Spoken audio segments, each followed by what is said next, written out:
Okay, it's going to be a review of the Royal Rumble 2012. This is going to be the remix. Um, Wanted to revisit this show. Don't have a lot of memories of it, but at the time, I think what really stands out is you got Daniel Bryan as the world champion, you got CM Punk as the WWE champion.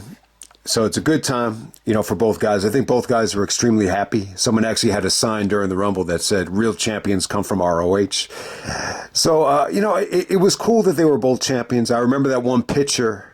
There's a picture out there with both Bryan and Punk with the championships, and it's probably the biggest smile you'll get to see from CM Punk. But at the same time, when I watched the show back, this is just proof that sometimes, you could have two amazing workers as champion, but still, something was just head scratching about this show. I just was not feeling it. I thought there was some god awful stuff.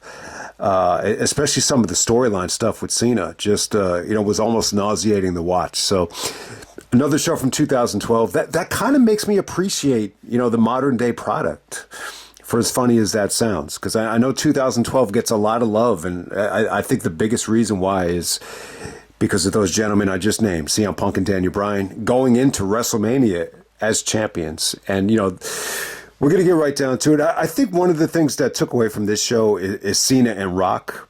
There's just like a lot of like Cena Rock packages that they just felt like it took forever. And some of the theme music here, especially for the Cena and Rock packages, I think they both had like their own themes for WrestleMania. I just thought they were very corny themes. So that took away from it a little bit as well. But we're going to get right down to it, man. This is from January 29th. 2012. This is from St. Louis, Missouri, the Scott Trade Center. We got 18,000 in attendance. We get a pay-per-view buy rate of 443,000 buys. Pretty low number. This is the lowest, I think, maybe since 98 that the Royal Rumble, the lowest buy rate since 98. And I think what really hurt the number is, I think because Cena and Rock are going to main event WrestleMania, they already gave away the main event. So I don't really think there was that much intrigue about who's going to win this thing. I think a lot of people just saw the winner as more of like a mid-card, going for like a mid-card championship. I think that's how it kind of came off to me. Maybe that's why I didn't do as well. But hey, man, let's get right down to it. First match tonight, Daniel Bryan taking on Big Show and Mark Henry. Triple threat match in a steel cage. They don't even go 10 minutes here. So Daniel Bryan actually wins the world title at TLC by cashing in. At the time, I think a lot of people just had the same mentality at the time. Like I think there was a possibility that Bryan Danielson would have never made it to WWE and, would have never, had the chance to, be world champion, potentially go into WrestleMania as champion. So I think everybody was just cool with how he won it. It's just like, at least it happened. Like it's a pretty cool thing. It's almost like me. Like I always dreamed of making it to the NBA and say I got to the NBA, but at least you got there. Maybe I wasn't happy with playing time or whatever the situation may be, but at least Daniel Bryan is the champion. And, there's a lot of good things that came from this match in terms of, Daniel Bryan developing his personality. So, the match itself, I just thought, once everybody got in there, it felt like it was going to be a good match. It felt like a cool environment. But yeah, it just, this just never got going for me. And, this was just not a great way to showcase Bryan. This is just more about him being a chicken shit heel. I just think Big Show and Henry just, it just felt clogged. I mean, the cage just felt clogged. I think especially the fact that they made this a cage match, you could predict the ending a mile away. You knew there's no chance in hell that Bryan is going to, make them submit or pin them. So he's going to escape the cage. When Bryan escaped the cage, it was pretty cool. Big Show actually had him by the knuckle. Was trying to kind of bring him back in, but Bryan kind of, escaped from Big Show's hand and retains the title. The highlight of this is just Bryan chanting yes. This is around the time when Daniel Bryan was, doing the yes stuff, but like nobody else was participating with him. It hadn't really caught on at this point, but I just think that comes from the passion. I think, the fact that he's actually living out his dream and he's right there. He's not just champion, but he's champion possibly pretty much set in stone going into WrestleMania. So I just think at the time, like, you don't really give a shit about, not having wrestling freedom. In both Bryan and Punk, they didn't have freedom to put on great matches here, but just the fact that they're right there, about to accomplish their dreams of going in the champion to WrestleMania as champion, it was pretty cool. It was surreal. But hey, the match as a whole, I thought it like when this thing started out, I thought, all right, this just feels like an interesting matchup. But they just couldn't keep people engaged. It was just a little bit tough to watch. But hey, man, we're gonna move on. We have Beth Phoenix's team taking on Kelly Kelly's team in an eight-diva tag team match. This goes really short. This actually, 5 minutes didn't feel that long. It felt like it went a little bit quicker. But by the time this thing ended, Beth actually goes over Kelly Kelly. Really not much to say about it. And we move on from there. Next up, we got Kane taking on John Cena. So Kane is actually taking on Cena as a heel here. So this is the time when Kane put the mask back on. All right, so I really think Cena and Kane, I think this would have had a lot of potential. Like if Cena ever got a chance to face like the 2003 version of Kane without the mask, I think that would have been awesome. I think the storyline here was they didn't show like the reasoning as to why Kane started, feuding with Cena, but they did say that Kane wanted John Cena to turn heel, basically. Like that's pretty much the storyline here. Like, what was the word that they used? They wanted him to show. They used the word complacency. I don't know if that's the right word, but that's the storyline right there. Like, Kane wanted Cena to embrace the hate, if that makes any sense. And they spent like so much time, promoting Cena as the face of the company and doing so much extra stuff with the Make-A-Wish stuff. It really almost made you nauseated. But at this time, though, I'll say this about Cena. I think a lot of people were starting to, he was starting to earn a lot of people's respect, no doubt about that. But I think at this time, because Rock is back with the company, Punk is really doing his thing. You could just tell there's a lot more Cena hate at this time, as opposed to like SummerSlam 2010, because I just think a lot of, guys that were turned off by Cena kind of gravitated back towards the company. So this had more of a polarizing negative Cena reaction. I'll say this about the match. I really think Cena and Kane could have had a great match here. I mean, the match actually had a hot crowd. I think Cena looked great at this time. Like, this, to me, like, this is one of the best versions of Cena because he's still young. And he had gotten a lot better and more coordinated at this point in the ring. So everything was going fine. And it just kind of ended in a double count out. And they do this awful storyline here with Eve Torres as all people and Zack Ryder. Eve's acting was just pretty bad. I mean, her and she was trying to give Cena like some shit about how, it's Cena's fault that Zack Ryder actually got beat up by Kane and almost paralyzed by Kane. And I thought Cena did a good job, but this girl Eve, I mean, she just didn't have it, man. Whether it's to do anything on the mic or anything in the ring, I just found this very forgettable. I thought it made Zack Ryder look like shit. After all the momentum that Ryder had, I think they tried to do something with him. This just destroyed Ryder's momentum. I mean, and the post match here, was just awful with Cena trying to make the save and. Kane kind of, lying out Ryder and Cena. It just didn't come off that good. Kane was just kind of a filler opponent for Cena. Cena had to do something, because Rock wasn't there. He's going to face The Rock at WrestleMania. I would have preferred just to have Cena juggle backstage than feud with Kane. I just don't think this worked. I understand, eventually Cena got the big time victory over Kane in the main event of Elimination Chamber. I think they wanted to give Cena some momentum with that. But at this time, it's like, if the feud is supposed to be with The Rock, why are we trying to, draw out this whole Kane feud? It's just, I don't know, man. I just don't think it. The feud is more of an issue that I have with this than the actual match.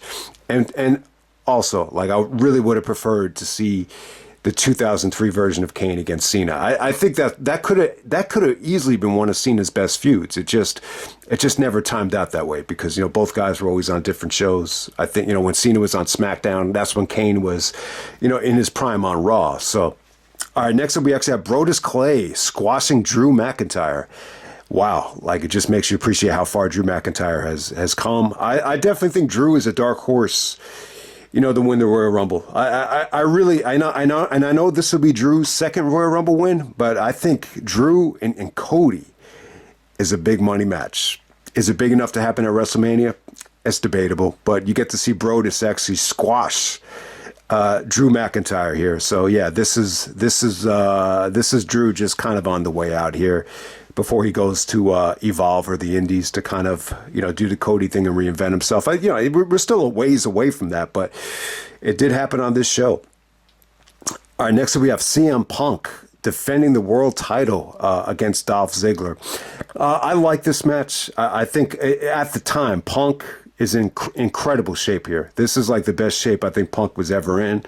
I know some people have had their ups and downs with Punk as a wrestler and in terms of the conditioning, or is he better suited to be a big guy or, more of a leaner guy with not a lot of, muscle and body fat. But I think Punk really found his groove in terms of, what kind of, weight to wrestle at. And I think this was it. And same thing with Ziggler. Ziggler is just a cardio machine here.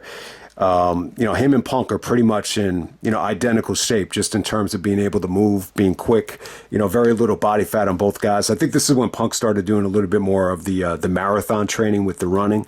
So, yeah, I think everything about this match was great, in terms of just them in the ring. This could have been one of the best matches of the year. So you have John Laurinaitis, nonsensical douchebag yes man like John Laurinaitis. That's going to tell Vince McMahon everything he wants to hear.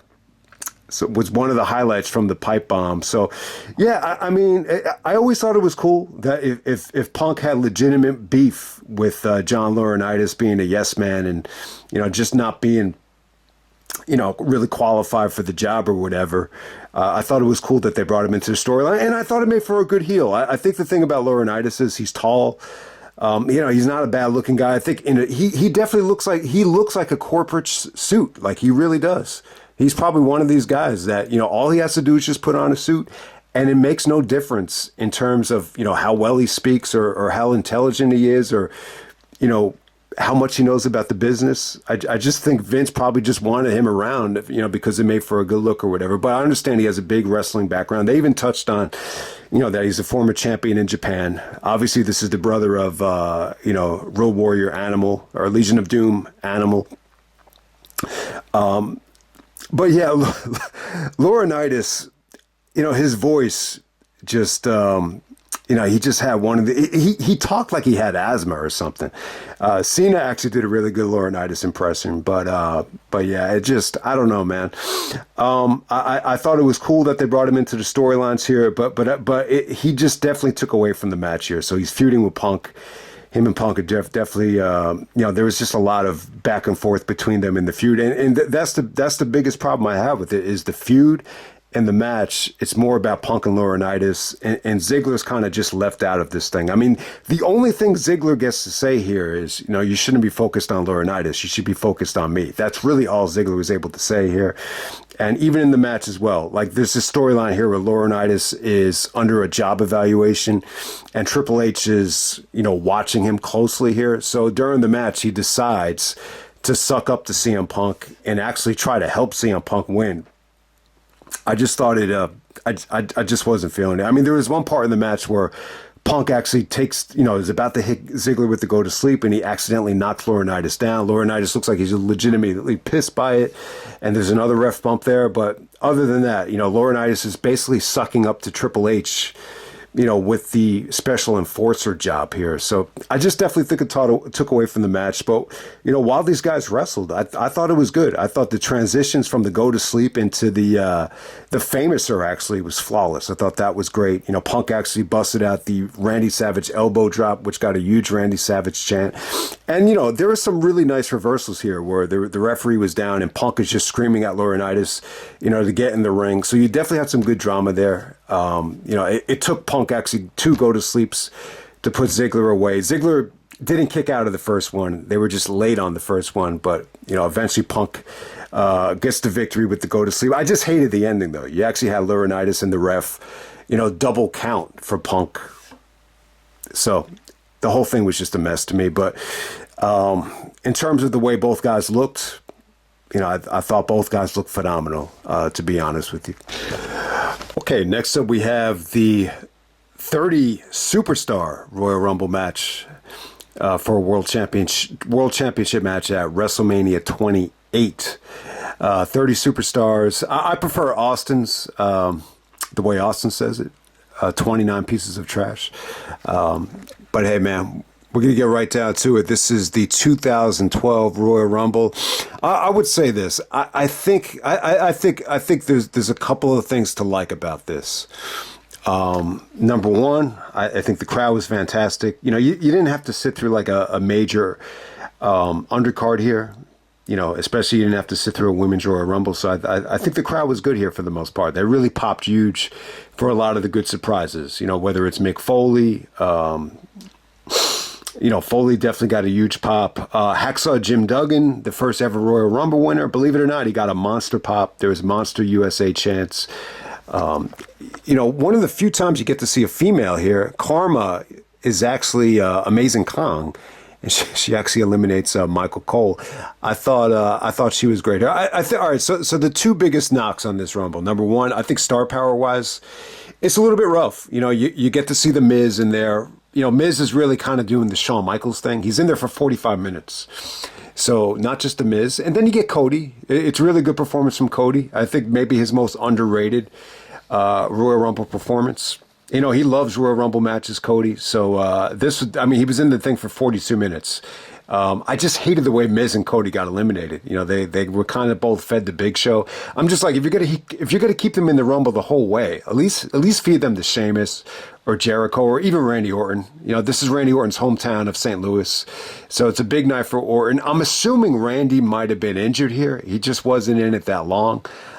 Some of the fans were upset that Orton got eliminated, but it wasn't like overwhelming. All right, so I think the crowd was good, and then number two, I think this Royal Rumble, it really does feel like you had a great ending. You know, the final four was actually you know, Big Show, Randy, Jericho, and Sheamus.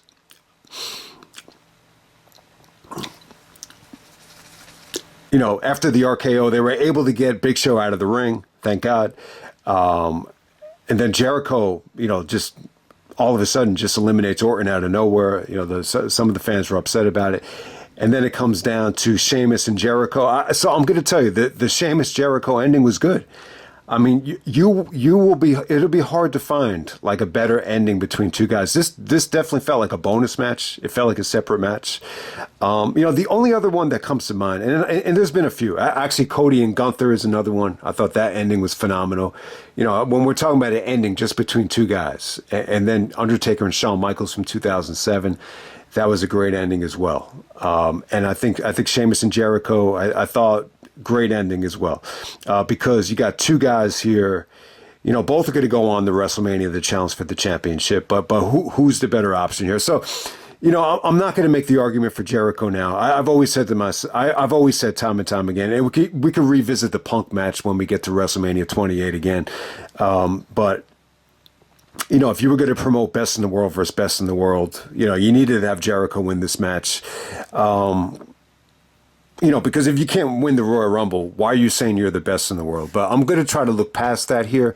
I think they made the right call with Sheamus because, you know, when the argument is that the biggest way you can win the argument is, you know, this is not going to main event WrestleMania, so you might as well just try to create a new star here. You know, Sheamus had a lot of momentum. I think the babyface role for him, he was much better suited for it. He just looked a lot better here, and this win actually was fine. I think Sheamus was out on a good path right here until they got to WrestleMania and screwed it up for him. So, you know, Sheamus does go over Jericho, but, you know, at the time, Jericho was in great shape. You know, this is, you know, he looked young and he was in really good shape, believe it or not. You know, better shape than he was in, you know, almost during the, you know, Attitude Era, Ruthless Aggression Era. I mean, that's how good Jericho looked here. And they just did some exciting things. And the highlight would definitely be, you know, Jericho like catapults himself back into the ring, does the Shawn Michaels thing. Then Sheamus hits the bro kick for the ending. So I thought the ending was sweet. And plus there was like a lot of like near eliminations when Jericho or even Sheamus is just holding on to the rope. So it was really good. It was really well laid out, I got to say. So I'm happy for Sheamus. I'm happy that Sheamus won. You know, Sheamus is really, he's definitely going to make the Hall of Fame. I know he hadn't won the Intercontinental Championship yet, but, what's really missing from, I think the biggest thing, too, that's missing from Sheamus is I don't know if he's won an Elimination Chamber, but I think that's like the rare air. Like, if you can win multiple Royal Rumbles, which very few have ever done it, besides like a Hogan, Michaels, obviously you want to throw Cody, Austin, those guys, Randy Orton and Cena as well. The guys that have won multiple Royal Rumbles, Brock put his name in there as well. But I think the rare air, I would say this, I want to say it's the Triple Crown. I want to have like a better name for it. But if you could accomplish these three things, win the Royal Rumble, win the King of the Ring, and then win the Elimination Chamber, that should put you in just like untouchable status. But I think that's the only thing Sheamus hadn't done is win the Elimination Chamber, maybe win the IC title. But I actually prefer Sheamus as a babyface. I just hate the way the WrestleMania match was booked with Daniel Bryan. But that's a story for another day. I really think with that WrestleMania, it could have easily been one of the greatest WrestleManias of all time. But, WrestleMania only needs like 4 big money matches. They all have to deliver. And if you could do that, you create a must-see all-time great WrestleMania. And obviously they chose to go in a different direction with the booking of Sheamus and Daniel Bryan. But, back to this match, though. I think what this thing really has going against it, though, is not a lot of great star power. I think I already said that. I think Miz being in there, the whole thing. Miz really was basically carrying the whole thing. It actually started with Miz and the babyface version of Alex Riley. Miz actually kind of touched with R-Truth. So that definitely made sense. Ricardo Rodriguez shows up, but not Alberto Del Rio. I think Del Rio was out with an injury. You actually see Jinder Mahal and the Great Khali in at the same time. But yeah, there was just a lot of guys here like Epico and Hunico and Primo, just a lot of guys that, didn't get great reactions. Kofi did an incredible spot, though. This is when Michael Cole said, "I think that's the greatest thing I've ever seen." When Kofi does the handstand to avoid getting eliminated. That was pretty cool. But I think the other thing that really hurt the match was everybody from commentary got in there. Booker T got a great ovation. Jerry the King Lawler. And then Michael Cole. The Michael Cole stuff was funny, but it just felt like a bit much. And it was cool to see Awesome Kong eliminate Michael Cole. But that's pretty much it, man. I think you had some lackluster talent in there. I think Otunga coming in that late was kind of indicative of that. But then at the same time, I think Swagger had a good showing. I think Barrett and Orton were feuding, and there was a huge payoff with Orton getting his revenge on Barrett. I didn't mind that. I thought that was okay. Road Dogg Jesse James, maybe the surprise of the night. He actually got a huge amount of "you still got it" chance. But Big Show coming in at 30. I could have done without it, but at least he didn't go over though. So it is what it is there. But yeah, man, that's Royal Rumble 2012. I think, the Jericho Sheamus stuff was cool, though. I really think it was great. I've went to bat for Jericho to win this thing. It would have been cool to see Jericho finally win the Rumble. But in this situation where it's not going to main event, you might as well just have Sheamus win it. The Sheamus win actually came off really good looking back on it. And Sheamus has really grown on me since then. And I think he has with a lot of other people as well. He's just become an awesome worker. And he was much better suited for this push here than the 2009 stuff with Cena, which just definitely felt forced. As Truth Slayer said plenty of times, there was just so many better guys that were much more accomplished that you could have given that push to. But hey, Jericho doesn't get the job done here. Is there political reasons behind it? I'm sure Triple H was pushing for Sheamus. And at the same time, I think that's what really hurts Jericho too. It's like there's certain big moments where I think Vince could have overruled whoever was not pushing for him and said, "I'm going with Jericho no matter what." And this was a situation where it didn't happen. But I don't really think it took much away from Punk and Jericho because it wasn't going to main event WrestleMania anyway. So let me just end it right there. That's the Royal Rumble 2012, the remix, and I'm out. All right.